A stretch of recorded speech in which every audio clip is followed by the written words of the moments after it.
David in Mukilteo, Washington. Hey, David, what's up? David? Hello? You are on the air, sir. Yes.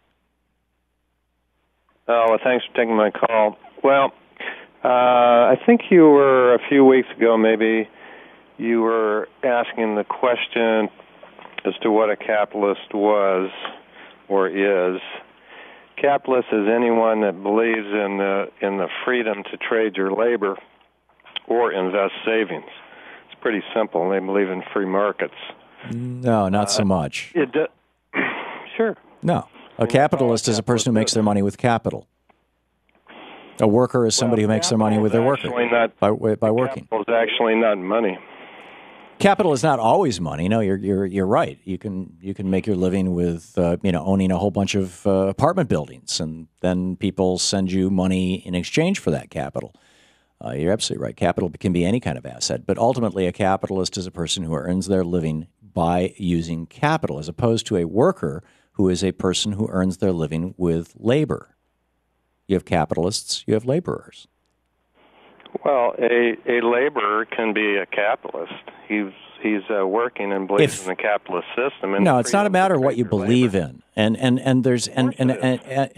it's not. But you believe in religions, right? What's this believe in capitalism thing? I mean, capitalism is an economic system that has thousands of variations and permutations that are practiced in certainly dozens, if not, there's roughly 200 countries in the world.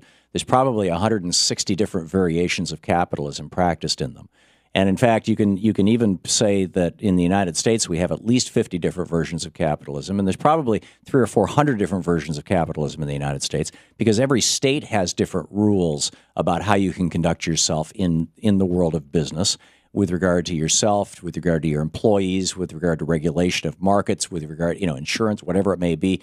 Very often cities have rules that have to do with the use of money. So, capitalism, this is not a religion. It's an economic system that has a set of rules. It's just like football. Do you believe in football or not? Come on, give me a break. No, okay, are we going to play touch football or are we going to play tackle football? Are we going to play by NFL rules or are we going to play by high school rules? They're all different. But it's not whether you believe in football or you don't believe in football. That doesn't make you a footballist or a football player. You're a football player if you play football. You're a football, you're a team owner if you make your money owning an NFL team. You're a capitalist if you make your money with capital. What you just described, there's not a pure capitalist country has never been in the There's no such thing as pure capitalism. Sure there is. Describe it to me. Described it to you. I just did. It's the freedom of markets. It's anybody that believes in free trade of their labor or their savings or.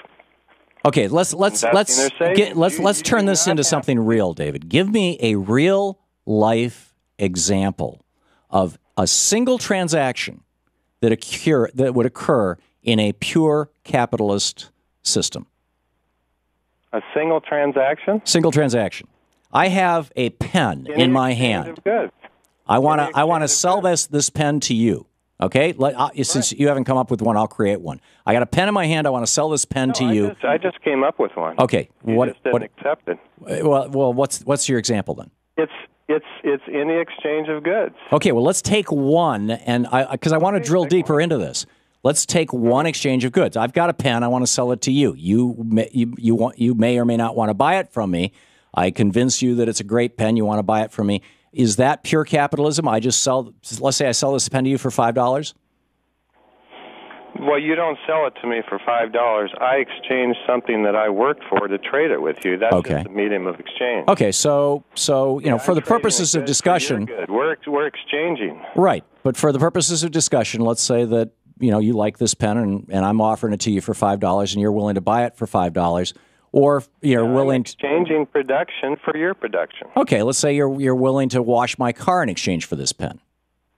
Well, I can do it with a medium of exchange, but it's just a medium of exchange. Okay. See, I'm not really exchanging money. I'm exchanging my labor. I get it. And that's about as close to pure capitalism as you can get. But what happens if once you get this pen, you discover that it's made with radium and it's burning your fingers, and I sold you something that's actually killing you?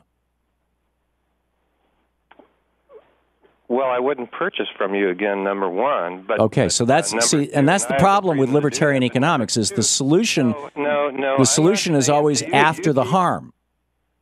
Yeah, what you keep blaming the libertarians of is not having a need for government. Government is there to protect liberty, and if you sell me something that harms my liberty, that's where government steps in. So there should be a regulation that says this pen cannot be destructive to you. Correct. Absolutely. Okay, then that regulation is one piece of capitalism. So you're saying right from the get-go that capitalism isn't pure and unregulated. It has to have regulation. It has to have liberty. It has to have freedom. It's the freedom to trade your labor, and liberty has to be maintained. Yeah, you can't. Now, that individual would be weeded out, but that's a criminal act. Well, it's only a criminal act if there's a law against it, and there's only a law against it if you're regulating commerce, because this is a commercial activity, selling this pen. And those laws are put there to protect liberty. Liberty has to be protected. You can't have a plant that pollutes the environment either, because it's affecting the liberty. Libertarians do not believe in no government at all. Koch brothers have a bunch of plants that pollute the environment. They would like there to be fewer regulations. Let's do away with the EPA. I don't have anything in with the Koch brothers. If they're polluting the environment, then they should be taken to jail. Okay. Well, no, because you establish how much you can pollute. Can you get down to zero pollution? You probably can't. So you have to allow a certain amount of pollution because you want the benefit of being able to buy, Georgia Pacific paper products from them. Anyway, David, thank you for the call. Hope you.